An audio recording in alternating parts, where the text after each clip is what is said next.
Hey everybody!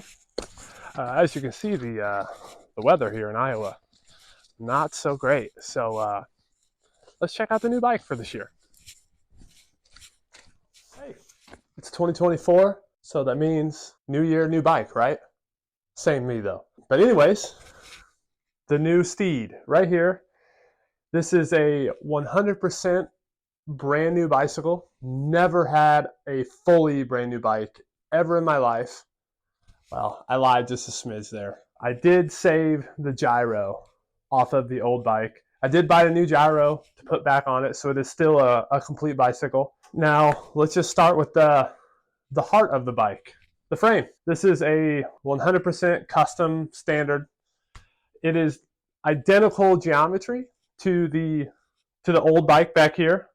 The only difference are, instead of me doing it by hand, the brake cable routing through the seat tube and out the back, they were able to just, it's professionally machined. So it doesn't look like a child was let loose with their dad's drill. So it looks, it looks legit. And the other difference is 3/8 dropouts versus 14mm dropouts in the other bike. Talking with Rick, he just, basically said, why aren't you going 3/8? Well, I don't know, Rick.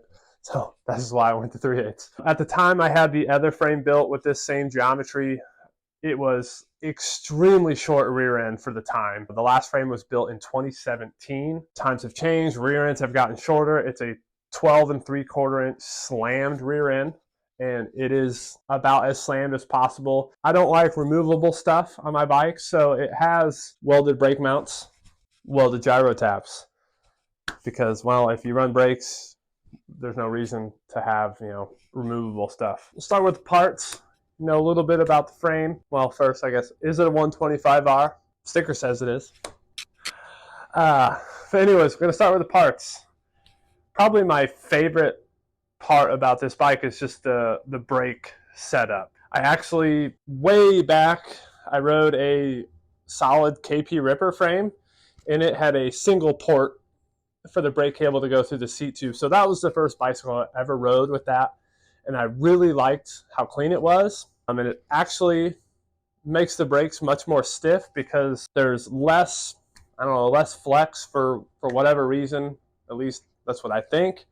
And then I also run these little V-brake noodles up out of the gyro, and that's also to help get flex out of this, and it protects the cable. Before I had these, I would always kink these cables from foot jam tail whips, just from my feet simply hitting the cable all of the time. With these, you can pull it up nice and tight, so it's just out of the way and it's stiff. Old Odyssey, I think it's a GTR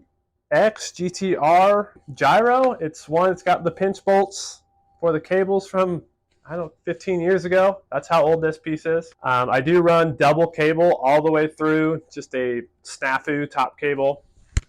And then also, I run a Dirt Harry lever. I feel like it's a very uncommon lever that people will run these days. All right, moving on to we'll start at the front end after the brakes here. One of the biggest things that I wanted to not do when building a new bicycle, I didn't want to really change anything. I've basically ridden the same type of bike for a very long time, and I rode the last bike for the last 5-6 years of what I was riding during that time. So I wasn't really interested in changing bar size, bar width. Like I've already said, same brake lever, same grips. They're just ODI-O grips. I've ran the same type of grips for a very long time. We have some fly bikes. The Sierra bars. They are the same back sweep, up sweep bar height as the last set of the Mark Webb Team GS bars. The only difference is these bars did come a 1/2 inch wider. Moving on down, I stayed with a front load stem. In my opinion, I like how a front load looks more so than a top load. I know that's not going to be what most people are going to say. This is the longer stem. This one is a 53mm. Last bike was a 52, 1mm difference. Going on down, I've run Odyssey race forks originally back in the day when there wasn't a R series, R32 22 or 28, or I don't know, they have 12s now or something. Who knows? They are Odyssey R32 forks. The other bike also has R32s. So same dang thing. Moving on to the wheels. We'll give you both wheels. I really, for whatever reason, I like seeing the KHE front tire. Back tire doesn't matter to me. I don't look at that one. So that just happens to be the same. I did the same tire combo. Maxxis in the back, KHE in the front. These are the Fly Lunar rims. And the reason why I chose these, back in the day, I loved the look of holes being cut in the rims or drilled into the rims. I did that a long time ago with the drill press, you know. Nothing was straight, nothing looked good. And these are machined in there like that. So that's simply why I chose these rims. Tie spokes front and back, just like the old wheels. And profile hubs, just like the old wheels. The only difference is these are Elite hubs versus the old ones were profile minis. If I can say one thing about profile stuff, it is made to stand the test of time. The old set of wheels on the old bike, they are over a decade old. They are the same wheels, except for maybe 3 spokes in the rear wheel have been replaced. Never taken the hubs apart, never been greased, serviced. I had to have profile hubs again. And I mean, the sound of an Elite is everything. I mean, if you don't like the sound of an Elite, I don't know what's wrong with you. Tie bolts front and rear, tie driver in the rear. We got just a set of Fly cranks here. I like the larger spindle cranks. So I believe these are a 24 millimeter spindle. The old set was a 22 millimeter. I feel like they're the less flexy for me. I'm not the smallest guy. Plastic Reuben pedals. Reuben pedals are the best BMX pedal ever made. Obviously, the metal Reuben pedals are the best, but I mean, you can't beat a set of $12 pedals. So that is simply why I run the Reuben plastic ones versus the metal pedals. There is a slight difference from the cranks from bike to bike. These are a 175 millimeter crank. Yes, I'm old. The other bike had 180 millimeter cranks. If you look for 180 millimeter cranks, good luck finding a pair. I mean, I didn't want to make too big of a change and go too small, even though maybe I should have.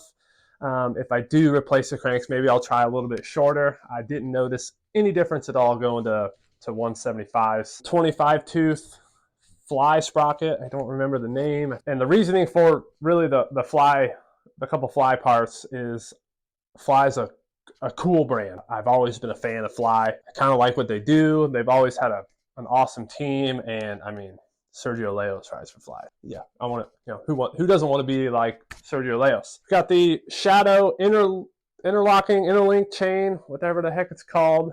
Comes with a cool box in the background there. Just like the old bike, same chain. It's a strong chain. It's not the lightest chain, the most fanciest chain, but I just don't want my chain to break, so stick with what I know works. And I guess that's really where it. Same seat, you know, seat post is a seat post. Mostly, I would like to thank Rick and Jess at Standard for just getting me hooked up with exactly what I wanted. That is the great thing about an American-made company, people that you can speak to that are hands-on with the actual bike. So if you are wanting a custom frame, I mean, if you want this frame, you know, look in the description of this video and it will have all the specs. You can email them and they'll let you know kind of time frame and all that jazz. And another big thanks to just Rick on the color. I told him I was wanting a matte maroon type color. I wasn't sure, and he just led me to this color for the most part. I couldn't tell you the color, but it's a matte finish. Well, I say matte finish. The clear is some sort of matte clear finish. The matte is just simply from the clear. It's not from the actual powder, which is, I mean, it came out exactly what I wanted without knowing exactly what I wanted. That's the best way I could put it. It's perfect. And then another awesome thing, you know, I didn't ask for this, and it's not something that is really available. Rick surprised me with, it's got OX platinum tubing. And another thing, I guess I forgot to mention, that the rear end on this bike is, the top stay is 125R tubing. It's race tubing. The bottom is freestyle tubing, just to save a little weight. I guess that's it. So like I said, huge thank you to Standard. And I mean, I guess thank you to every company that makes these parts that are on this bike. Nothing was free. I paid for everything. So this isn't a plug for companies that sent me stuff. You know, essentially, I bought what I wanted. I built the exact bike I've always wanted. Now that I've shown you my 2024 bike build, I got to get back to being a mailman and walking around in the snow. So see you guys later.